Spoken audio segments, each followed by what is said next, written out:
After struggling for goals all season, a mid-season attacking formation change gave us the goals we so desperately craved, but also opened us up defensively. And after 10 games played, languishing in 15th place in the table, with just a couple of months remaining until the January transfer window opens, and £131 million to spend, I asked your help to try and see which areas of the team need improving. And in today's episode, we're going to find out what you came up with. But before we do that, if you are enjoying the series so far, please feel free to like and subscribe, and let's get into it. Now, with all the money in the world, last episode I asked you which areas of the team do you want to see improved the most, with midfield running out the clear winner with 57% of the vote. Now, with Enciso being the weakest of my starting 11 in midfield, he would be the clear and obvious candidate to try and upgrade. However, I made a pledge to you guys at the very beginning of this series that both he and Evan Ferguson are my two untouchables and will be staying in the starting 11 to try and grow and develop their Brighton careers. And so with that in mind, that leaves us in the centre of midfield, and we've only got the likes of a 73 rated Billy Gilmore, a 75 rated Jakob Moder. New signing Mahmoud Dahoud is our strongest midfielder at 80, but it's the 31-year-old 79 rated Pascal Gross who's getting the most heat in the comments, with the biggest suggestion to replace him with some upcoming exciting talent, the likes of Kobe Mayu,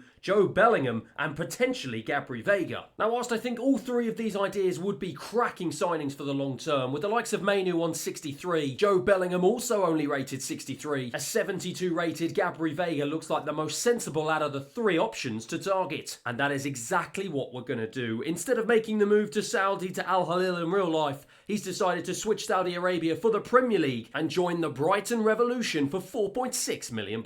However, with him not being able to join until the January transfer window opens, and with that barely taking a dent out of our transfer budget with still £126 million left to spend, we've still got a lot of work to do in January if we want to try and improve this squad. However, before we do that, we've got a series of games to get through next with some very interesting results. Starting off with a huge and very unlikely 1-0 home win against Liverpool courtesy of an early goal from Evan Ferguson. However, we're brought crashing back down to earth courtesy of a 2-0 away loss to Southampton, and it's followed up by another crushing defeat, a 2-1 home loss to relegation rivals Nottingham Forest, with then Chelsea putting the icing on the cake, beating us 2-1 away from home. However, we managed to rescue a point against Manchester United of all people, courtesy of 2 goals on either side of the halves from Mitsoma, but we are still unable to get ourselves back on a winning track as Kulusevski delivers a crushing blow in the 86th minute to grab 3 points for Spurs. Despite a late goal from Mitsoma, it is another defeat on our hands, this time at home to Leicester City, and it's Mitoma who seems to be the only man to keep this club afloat at the moment as he manages to rescue a point at home to Crystal Palace. And things just keep going from bad to worse. This time it's Brentford who beat us 1-0 as Aston Villa offer up the final nail in the coffin, beating us 3-1 at home. With the first 6 months of the season starting off so negatively, I am well and truly under the cosh from the media, fending off questions about my future and how we're going to improve the disastrous situation that we found ourselves in. And so as far as I'm concerned, the January transfer window can't come soon enough. Fortunately enough though, that moment has finally come. Now, despite being very happy about the £4.6 million signing of Gabri Veiga, whilst he is an exciting prospect, he is only rated 72 at the moment and will not be going straight into my starting 11. Add on to the fact that we've managed to negotiate a deal with Atalanta for the departure of Jakob Moder for £10.2 million.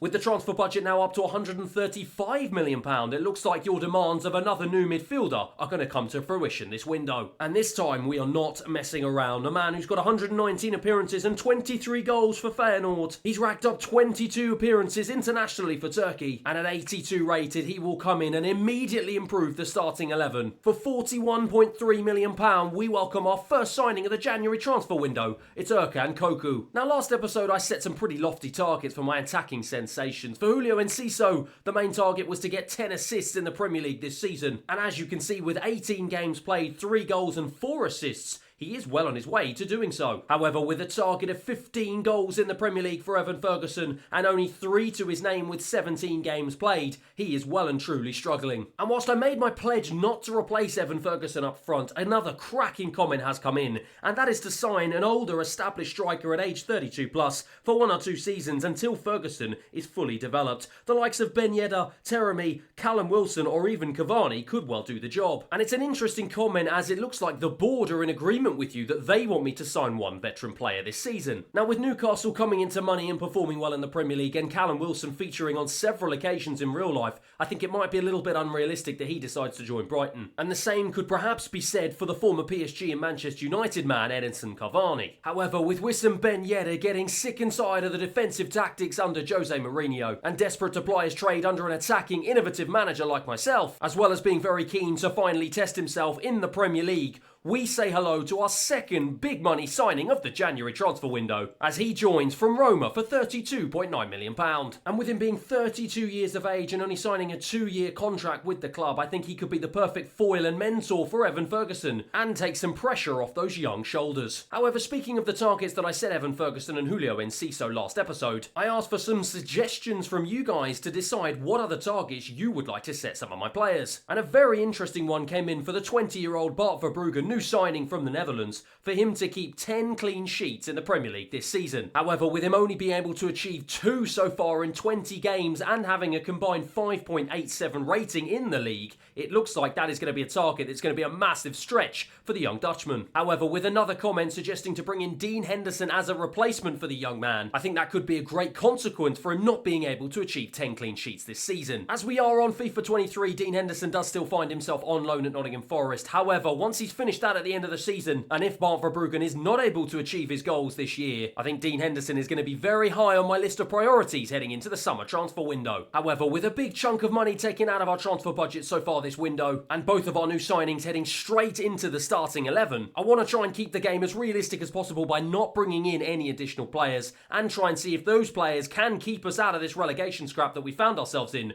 after 20 games played in the Premier League. And with this man ready to make his debut in Brighton colours, it's Chelsea who we welcome to the Amex Stadium this time around, as we switch our attentions, however, to the FA Cup third round. Into Ben Yedder for his first touch in a Brighton shirt, and Enciso is fed through here. Can he find Wimmer? He can, he strikes straight at the goalkeeper. Conor Gallagher into Mason Mount, who strikes from distance. That is a wild shot, and it's easy in the end for Verbruggen. Enzo Fernandez into Aubameyang, out wide to Sterling, back in central, looking for Mount. Lovely play here from Chelsea. Lovely play, straight against the goalkeeper. Verbruggen must have been listening to what I said, as it's another big save from the Dutchman. Lovely ball right over the top into the path of Mason Mount with an acrobatic cross just to the edge of the box. Gallagher unmarked. What a save from the goalkeeper again. Wimmer goes out wide to Maffeo. Beautiful touch to get away from Cucurella. And he runs directly down the right-hand side. He's got Wimmer in the centre. Can he find him? Yes, he can. He can't find the back of the net, though. Aubameyang for Chelsea to bring the ball forward. End-to-end stuff here at the Amex Stadium inside the opening 40 minutes as Reece James drives down the right-hand side. Cuts inside ahead of Estupiñán. He's blocked off. Continues his run. Verbruggen is like a wall at the moment. Enciso out wide to Matoma. Lovely ball. Can he find Estupiñán? No, he can't, but it almost fell into the lap of Ben Yedder.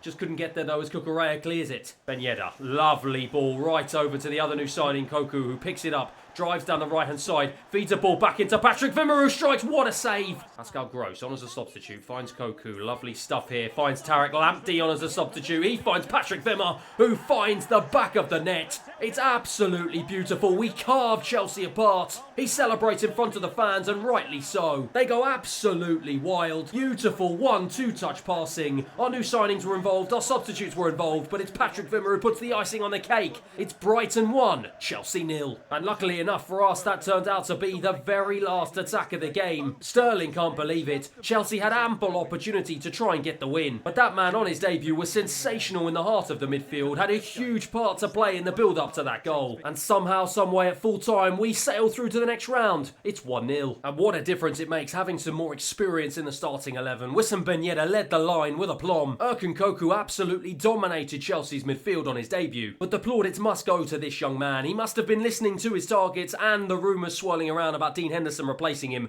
as he pulled off save after save after save to keep us in the tie and play a massive part in getting us through to the next round. And that result seems to be a real kickstart to the momentum we needed, as Matoma, Enciso and Evan Ferguson all get on the score sheet in the very next round of the FA Cup, as we beat Luton to sail through to round 5. But with us languishing in 17th place in the Premier League table, and with us looking to get revenge on a Nottingham Forest side who are performing well in the Premier League so far this season and who beat us earlier on in the campaign, it's time to see if we can take that positive momentum into this game and grab the 3 points. Gala, lovely ball over the top, looking for Jimenez, who heads it down, and somehow the Nottingham Forest striker wasn't able to get hold of it. Huge let-off for us there. Dahoud into Matoma. Nice play forward here. Looks for Ben Yedder. Ben Yedder touch, turn, takes it on nicely, strikes from distance, and that is just wide. The Army tries to bring this ball forward, and he's managed to wriggle away from the challenges of several of my defenders, but Verbruggen is there again to make the block. And Ciso trying to drive into the Nottingham Forest penalty area, but he's held up,